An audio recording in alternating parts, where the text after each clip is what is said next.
It started with a welfare check. Validated as a DPW. Is he in the floor? Oh, shoot. You said you see blood? Inside that house was the beginning of a story no one saw coming. Go around back. Get EMS out here. Oh boy. There's a lot of blood. Party. What they uncovered was colder than they imagined. I saw somebody come out of the house with long hair to the shoulders. I couldn't even tell you if it was male or female, to be honest with you. It looked like a smaller frame, not a big person. Welcome to the channel, where the answers never come easy. Here, we retrace the investigation, the missteps, the suspicions, and the moment everything finally clicks into place. If you think you've got this one figured out, don't get too comfortable. Drop your first theory in the comments. Who do you think was the key to this case? And don't forget to subscribe, because what you're about to see will change your perspective more than once. It started out like any other weekday, but by that afternoon, Wednesday, April 19th, 2023, something felt off. The call came in to Hudson Police, not from a neighbor or a coworker, but from a mother. She explained her daughter had been waiting at school, expecting to be picked up by her father. That never happened. I was wondering if I'd be able to request a wellness check on someone. Okay, what's going on? So my daughter was supposed to be picked up by her father today, and I got a call from the school that she was still at the school, so I ended up picking her up. They tried to contact him. I tried to call him a couple times and haven't received anything back. And what's his name? Todd Morgan.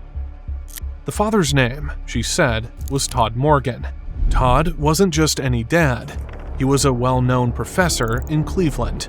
Smart, accomplished, the kind of guy who didn't just forget about his kids. He had 2 children, Aaron, his 10-year-old son from a past marriage, and a little girl, Cecilia, almost 5, with more than usual. Has he ever done anything like this?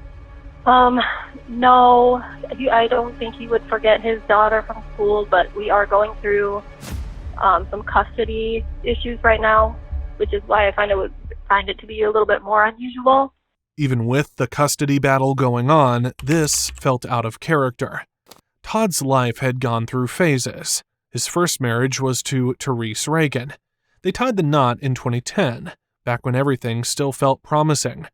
Todd stepped into the role of stepdad to Therese's son, Aiden.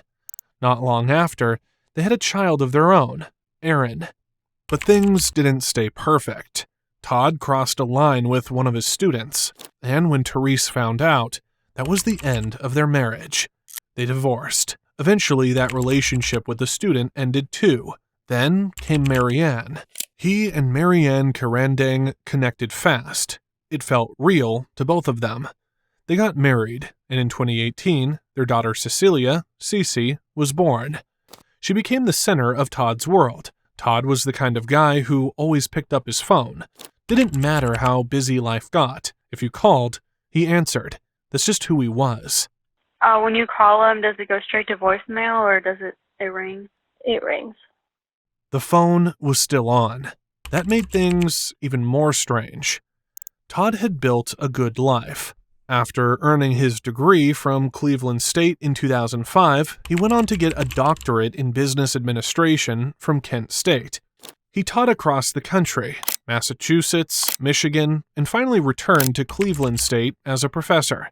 He loved travel, animals, the classroom, but nothing mattered more than Aaron and Cece. So, when he didn't show up for his little girl, it wasn't just a mix-up. Something was off. At almost 7 p.m., a patrol car pulled up to a quiet house on West Streetsboro Street. A male and female officer stepped out. This was the home Todd Morgan had bought just over a year earlier, back in February 2022. It sat back from the road, framed by an open front lawn. The backyard held a small pond, a greenhouse, and a few garden beds. It looked peaceful, calm, Nothing seemed out of place there, until now. 2015 Porsche, black in color to Todd Morgan from that address. The officers were on the lookout for Todd's black 2015 SUV, but when they pulled up, the driveway out front was empty. No sign of the car. While he was checking the driveway, the female officer stepped up to the front window. She leaned in, looked through the glass, and spotted someone. Valid native, has the DPW. Is he in the floor? That's when she saw it. Oh, shoot. You said you see blood? It looked bad. The mood shifted instantly. The radio cracked again as the officers called for EMS. 110 radio. Come on. Go run back. Get EMS out here.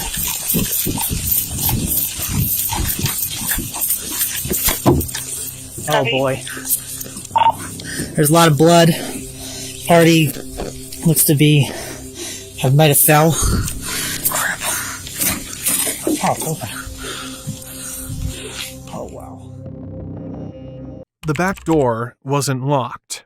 Inside, just a few steps in, they found him. Todd was lying on the floor.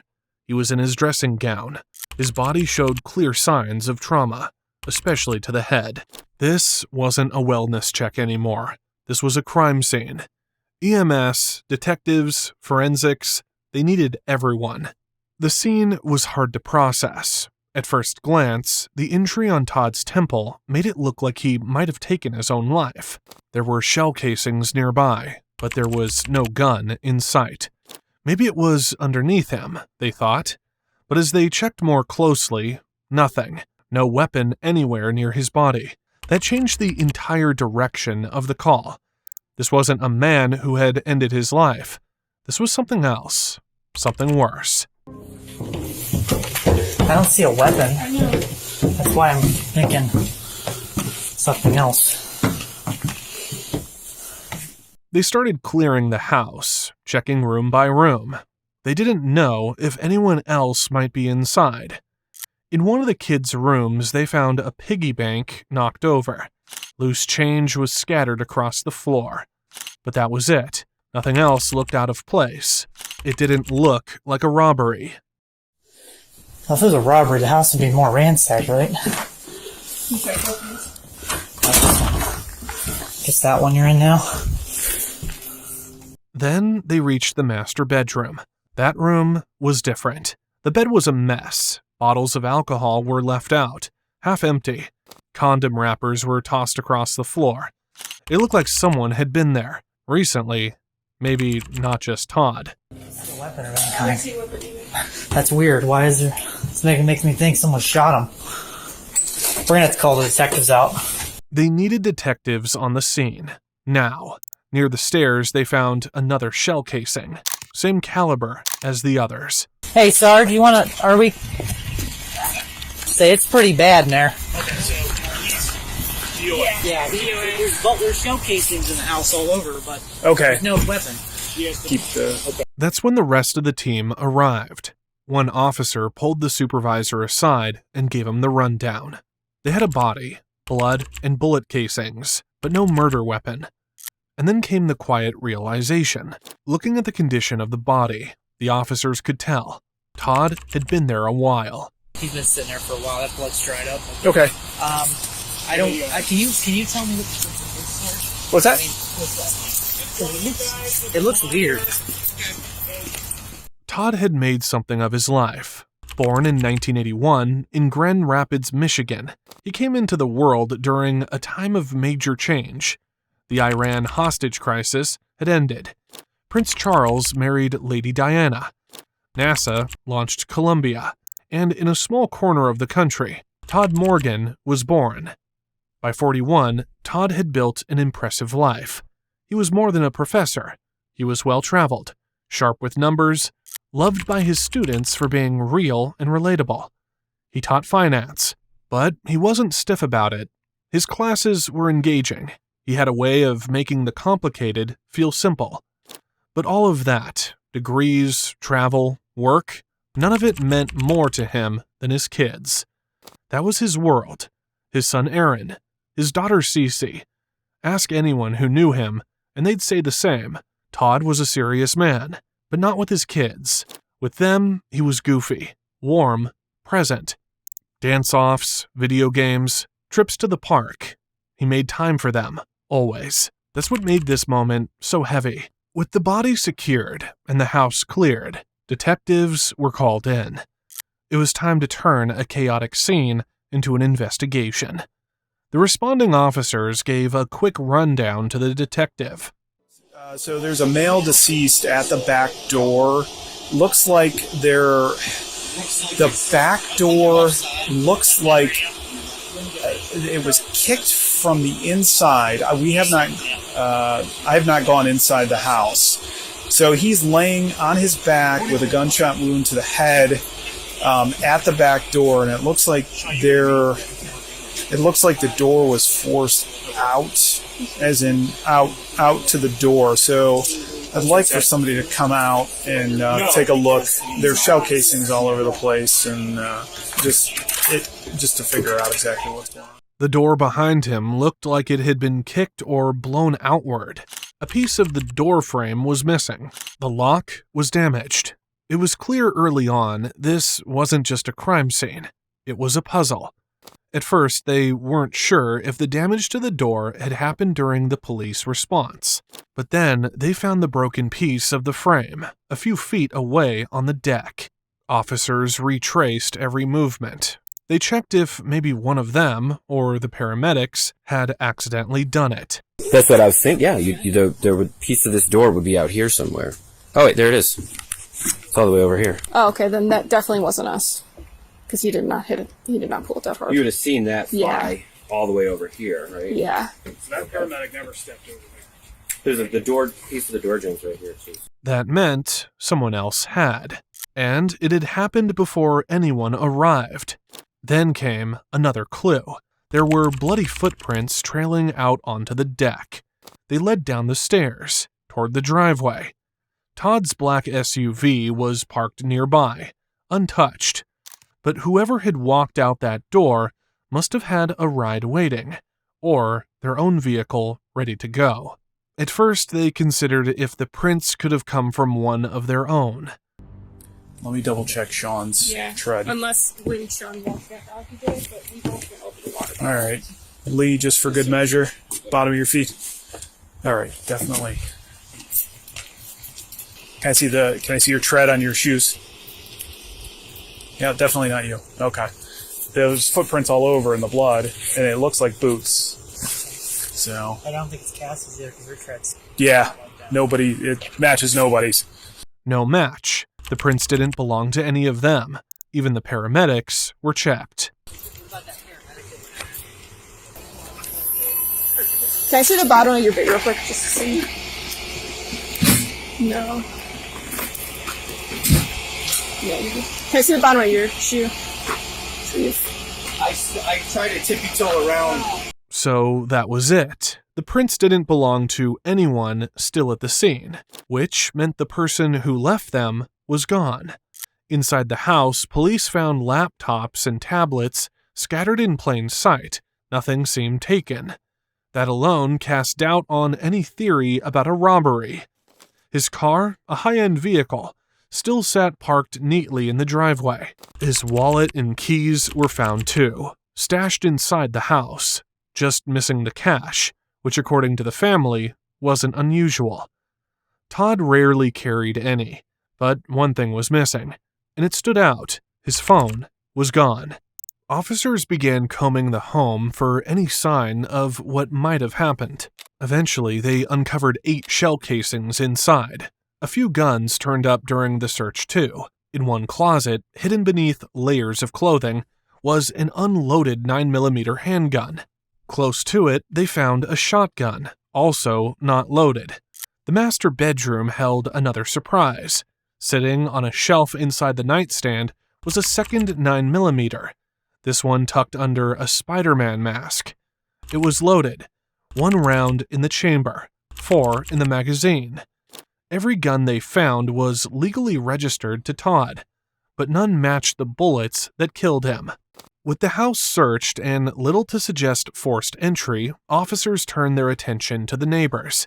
Maybe someone saw something, a stranger loitering, a parked car, even something that didn't feel right. Neighbors mostly described Todd as polite, reserved, and often seen with his 2 young children. He wasn't the chatty type, but he waved when he passed by. But then they found Linda, who lived a few houses down. Linda had a gut feeling that something was off. She couldn't quite explain it. I always said there's something off about him.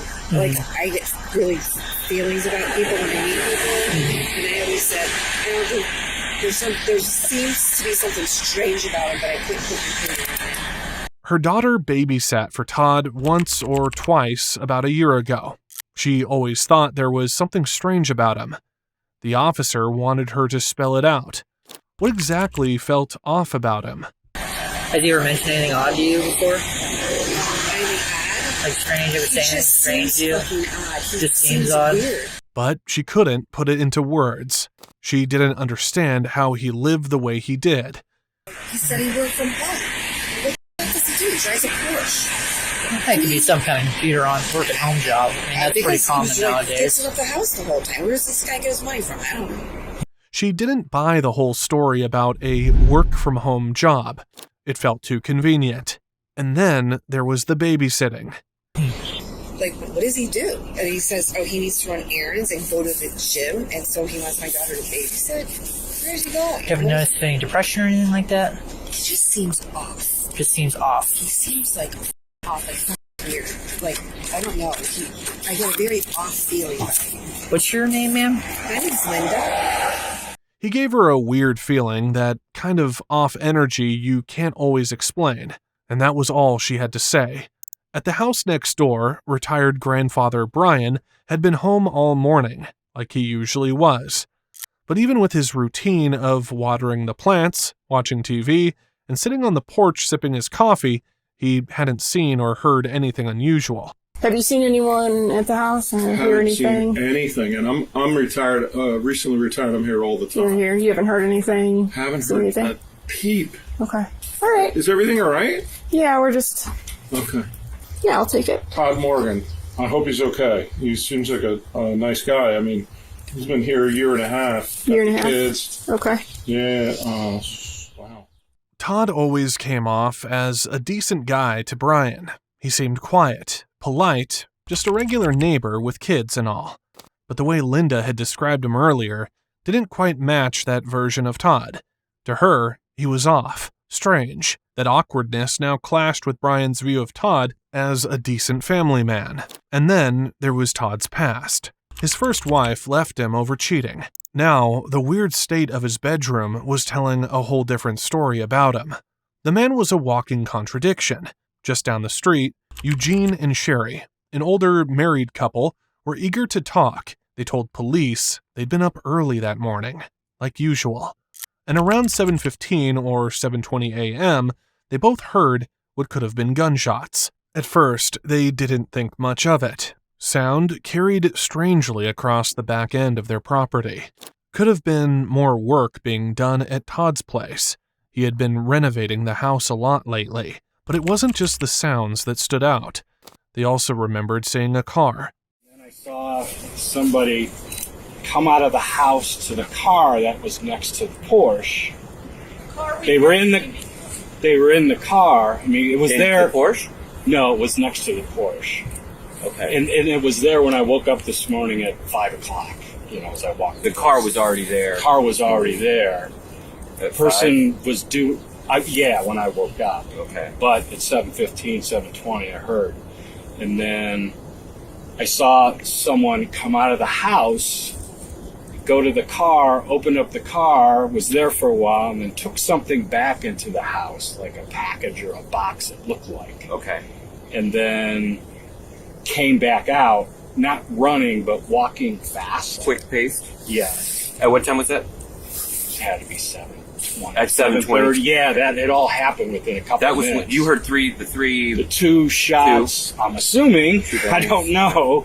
And then I thought someone was banging on something, and then then a little pause, and then 3 more, 4 more. Police asked if they could identify the person behind the wheel of the unfamiliar car. Can you describe that car? It was a smaller car, light colored, maybe a light blue, light gray. I couldn't get the make of it. Do you happen to have cameras? I checked my ring. You didn't pick it up? It didn't pick it. It didn't pick it up. Okay. It was like a 4-door or 2-door? I couldn't tell. All right, if they couldn't make out the car, maybe they could at least describe the person they saw coming and going from Todd's place that morning. Did you see the person that was shot? No, I didn't. No, I did not. Okay. I did not see the person. Okay. My wife thinks it was long hair. Long-haired person. It wasn't much, but it was more than they had before. Sherry saw the individual who left in the unknown vehicle. She gave a general idea of what they looked like. Small build, shoulder-length hair. So then I saw somebody come out of the house with long hair to the shoulders. I couldn't even tell you if it was male or female, to be honest with you. It looked like a smaller frame, not a big person. Got into a little car. I wouldn't say the car was champagne colored. He said it was bluish. So there you go for our perspective of what it was. Regardless of the color of the car, she was confident about one thing. It was not a car she'd ever seen at Todd's house before. There are cars. Todd, from what I know, he's only been here less than a year. He has 2 children from different mothers. They're coming and going all the time, dropping kids off. Oh, sure. And there's always like a Jeep there from somebody he knows. And I don't know if it's one of the mothers or not, but it's a newer Jeep. Okay. This was a car that I'd never seen. You've never seen that car? No. But this unfamiliar car, it stood out. Sherry was certain it wasn't part of the usual mix. The officers zeroed in on what the person had been doing before they left. That person came out, like Gene said, grabbed something from the car. I thought it was more like a package. He thought it was like a box. Again, we weren't putting anything in perspective. It's just what we walked as passing by. And then the person took something back into the house and then came back out and then just drove away. And Gene even commented like, well, there couldn't have been anything. They're not in a rush. So later that day, Eugene dug into his ring footage to try and help officers make sense of what they had seen. He found a faint image of the vehicle around 6:50 a.m. Like 10 to 7, the car is there. Okay. I don't know how to work this thing. But okay, so that's the car. Yeah. I don't know if you're going to be able to see anything from that or whatever. Okay. I'll give this back to you. I'll go tell. Okay. I'm not sure how to. Yeah. And then it jumps to 7:30 and it's gone. And it's gone. Yeah. So what time is that? Right. 6:50. 50. Yeah. Okay. And then 7, it's gone. Yeah. Well, the next spot on here is 7:30. So there was a gap. Okay. And then it's gone at 7:30. Okay. Give me 1 second. Okay.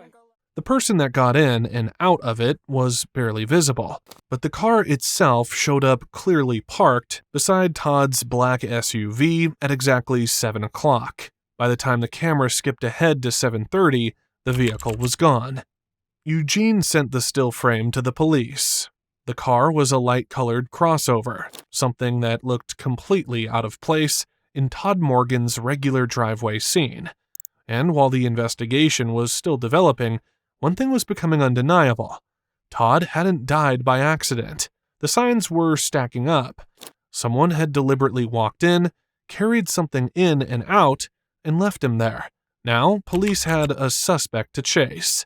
The state of the master bedroom didn't make sense at first glance. A loaded gun on the floor, spent shell casings, and then there were the masks, the adult toys, the used condoms tossed around like trash. It didn't look like a typical break-in or robbery. It looked messy, in a very personal way. Investigators considered the possibility that Todd hadn't been alone. Maybe he was in the bedroom with a woman, and maybe her boyfriend or husband found out and stormed in with a gun. That theory was floating in the air, but it was far from confirmed. First, they had to figure out if Todd had been romantically involved with anyone at all. So they went to Mary Ann Karen Dang. She was the one who had called in the wellness check after he failed to pick up their daughter. Now she was standing face to face with a Hudson officer, hearing the worst. We found Todd dead today. So. And any explanation? We're still in ongoing investigation. We have the detectives looking into it right now. Yeah, as we find out more. Mary had known Todd well enough to have a daughter with him, even if they weren't together anymore. She told them about his past, about how his first marriage had crumbled after an affair with a student. That relationship hadn't lasted either. Over time, Todd had also started struggling with alcohol. To stay sober, he'd been using a breathalyzer linked to an app, iSober.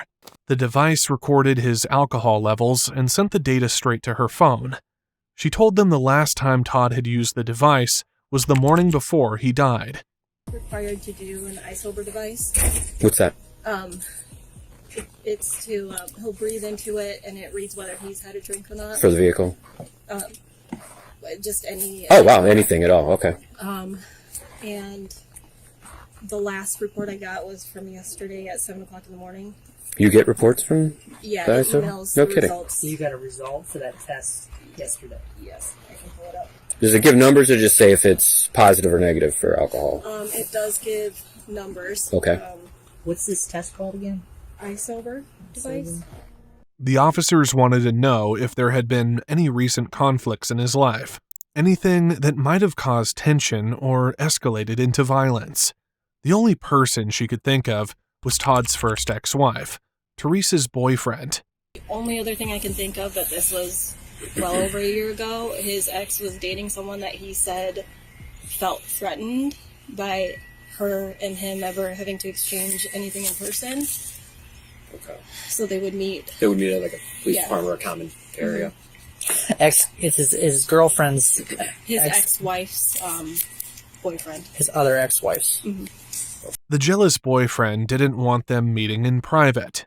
Things felt tense enough that even a simple handoff of the kids had to happen in public spaces. As for any new relationship Todd might have been in, Mary couldn't say.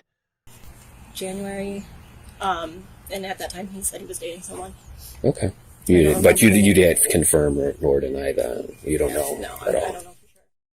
But she didn't know who, never saw her, never asked. But it was enough to give the detectives a new lead. The autopsy didn't leave much to question. Todd Morgan had been shot 7 times. The wounds showed clear signs of stifling, that powder burn pattern on the skin that forms when a gun is fired at close range. At least one of those shots had been fired from very near. 2 bullets hit just above his left collarbone, and the medical examiner believed those alone would have been fatal within minutes. All 7 came from the same gun, a 9mm handgun. No sign of a struggle. It was methodical. It looked personal, like someone was very angry. To the cops, Teresa's jealous boyfriend looked like suspect number 1. But before they could haul him in, detectives started tracing Todd's last steps, and that's when something strange popped up. There had been a 911 call made from his own address that morning, April 19th, at exactly 7:21 a.m. That timing was important. It matched closely with when neighbors claimed they heard the gunshots. But the call itself was strange. Dispatch picked up, and no one spoke. Silence. They explained it could have been a system-activated call. iPhones automatically dial 911. Investigators started to believe the call might have been triggered unintentionally by the killer. When they traced the number, it came back to someone named Terriana Pascal. She was slim, dark hair, drove a silver crossover. That description matched what neighbors had given earlier about the woman seen leaving Todd's house that morning. Now, with her name attached to that accidental 911 call, the pieces started fitting together. Officers headed straight to the address tied to Terriana Pascal, but when they got there, they hit a wall. An older man answered the door. He was calm at first, but quickly grew defensive. He insisted Terriana didn't live there. How are we doing? Was she in trouble? How are you talking? Okay, I definitely let her know. You tell her to call the Hudson Police Department? Hudson Police Department, Hudson, Ohio. Okay, I sure will. What friend she's staying with? I don't know, man. It's some friend. I mean, she's a friend. You know, look like a little girlfriend. You know, she's a young girl. I'm an older man, and I'm just getting my grandkids upstairs in the bed. Y'all think y'all want to walk through my dog house? Hell no. Ain't no Terriana in here. Apparently he's saying that she's with one of her No. girlfriends in Garden Valley. Getting mail to your house. Yeah, how far is that from here? It's not far. Oh, we could follow you over there. He refused to let officers step inside, repeated there was no Terriana in the house. She said she wasn't even in the area anymore. She was staying with a girlfriend, somewhere in the valley. They had a name, a face, and now a possible next location. Detectives weren't able to get Terriana that first night. She was gone, but her phone wasn't. So they filed for a search warrant and started tracing her movements. They needed to know where she had been, both before and after those shots were fired in Todd Morgan's Hudson home. Just 6 minutes after that accidental 911 call went out, her phone was already flying down the interstate at about 60 miles per hour. It was heading toward the I-271 split in Macedonia. Todd's phone, too, followed the same exact path, but while Terriana's kept going, his stopped. It just froze along the highway and never moved again. Police believe that's where she tossed the phone off the car. They searched the area multiple times. His phone was never found. The search finally led them to her sister's apartment at the Envision complex. Her silver Ford Taurus X, with that missing back plate, was parked out front. Detectives brought her in for questioning. Her phone had placed her at Todd's house that morning. Ring camera footage showed a car matching her Taurus X parked by the back door, and the footprints on the back deck, they belonged to a specific style of Nike sneaker. Detectives scrolled through her Facebook and found pictures of Terriana wearing those exact shoes. It didn't stop there.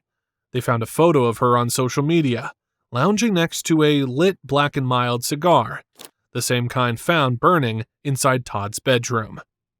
And then came her interview. Okay. I'll be back here in about 5 minutes, okay? Okay, you need anything? Are you okay? Okay. I'll be right back. Okay. When the questioning began, Terriana didn't hesitate to deny knowing Todd Morgan. She claimed she had never even been to Hudson. You ever been to Hudson before? I don't recall. Okay. What about around here? Like, go to a lot of places. Okay. But you can't recall being in Hudson? No. Okay. She kept deflecting, brushing off anything that might tie her to Hudson. Then came the topic of the 911 call. Your phone, why would it dial 911 on April 19th? In the morning, at April 19th, around 7:22 in the morning. My phone? Yeah. I don't know. Okay. I don't know why my phone would call. I didn't call nobody. You didn't call 911? No, I did not. Okay. I don't know. Did they say I called? I didn't call. Yeah, we got your phone number. And we attempted to call back that morning. We could get an answer. Terriana claimed she didn't know anything about it, but she didn't know that single 911 call had cracked open something much bigger. The 9mm cartridge recovered at the scene had matched a firearm from an unsolved 2021 Cleveland murder. The main suspect in that case, the victim's ex-girlfriend, Terriana Pascal. Same gun, same person. Even back then, investigators had strongly believed she was the shooter. But they hadn't had enough to make a case stick. Now, things were different. That same gun from 2021, it was now confirmed to be the murder weapon in this case. At that point, the detective shifted tactics. He stopped asking questions and started showing her the truth. So here's what's interesting about these two photos. Right? Okay, these two photos were actually on your phone. On my phone? Mm-hmm.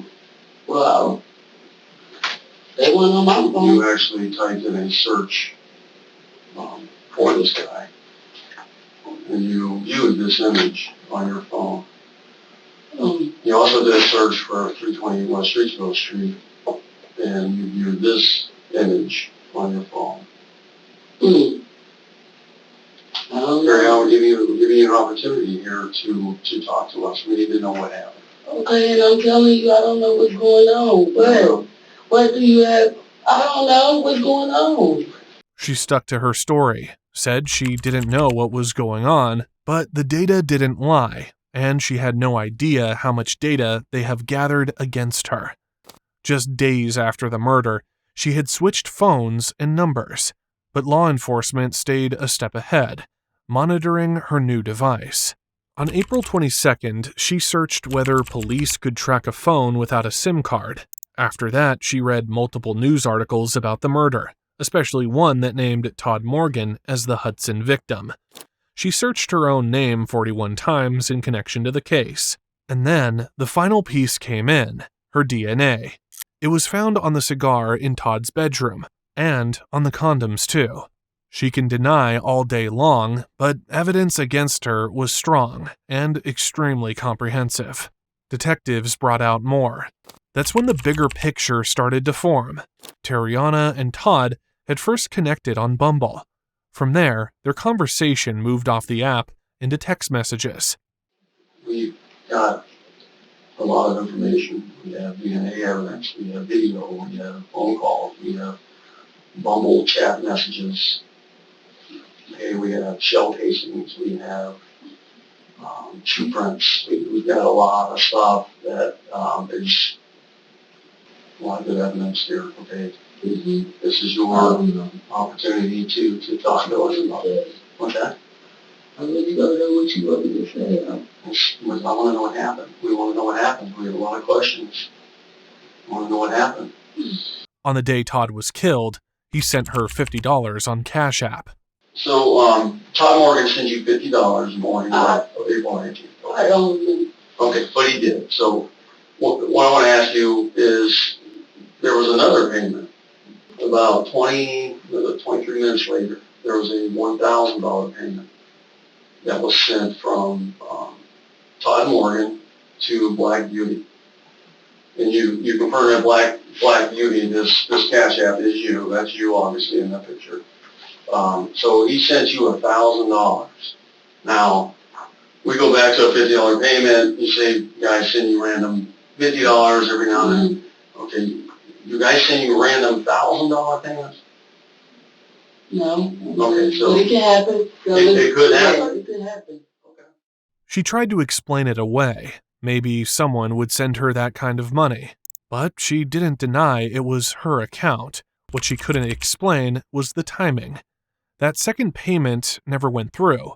It needed a confirmation, a second tap on Todd's phone. That prompt came just before 7:30 a.m., but by then, Todd was already gone. Detectives had laid it all out. Now, it was Terriana's turn. But she didn't say a word. Okay, so the morning of April 19th, here's what we have. We have this Cash App payment, right? I went through for $50. We have another Cash App payment that was 23 minutes later for $1,000. We have this vehicle leaving Todd Morgan's house at around 7:23 in the morning on April 19th. You said that's your car. Have your phone at 320 West Streetsville Street on April 19th at 7 in the morning. You actually have your phone at that address after midnight on April 19th, which looks like it was there overnight. It's not possible. Your DNA is inside of that house. Black and Miles are inside of that house. Kind of shipments that are inside of the house that match shoes that you're wearing in Facebook photos. Still, she never said the words. She didn't admit she was at Todd's house that morning. She didn't have to. The evidence had already done the talking. The case moved through the system, slow and steady.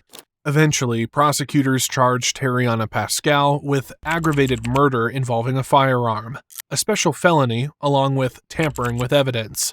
There was also misdemeanor charges, one for taking or tampering with Todd's phone, and another for the attempted theft of cash. She initially pleaded not guilty and prepared for trial.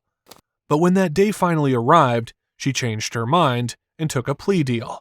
Terriana didn't say much in court, just a few words, barely above a whisper.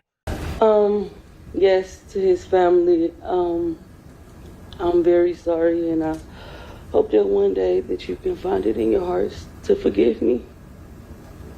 That's it. The judge delivered her sentence. I'm sentencing you to a period of 20 years to life on count 1, aggravated murder and unclassified felony.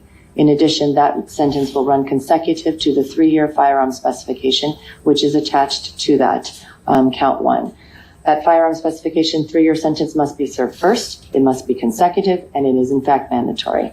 This will make you eligible for parole, which there's no guarantee of that, at the earliest at 23 years, but you could serve up to life in prison for this matter. Do you understand all of that, Ms. Paschal? Yes, Your Honor. Todd Morgan was laid to rest, surrounded by the people who had loved him through every season of his life. His funeral was held at Life Stream Church on the first day of May. The room was filled with stories, with memories, with grief, and with love. The kind that doesn't end, even when a life does. Some cases leave you asking how. This one, it keeps you stuck on why. Todd was someone's dad, someone's brother, someone's reason to keep going. And yet, in the space of a moment, his name became a headline. His house, a crime scene. His life, a cautionary tale. Thanks for watching the channel. We break down the cases where the truth doesn't scream, it whispers. Subscribe if you haven't already, because the next story, it only gets darker. Until then, stay sharp and stay listening.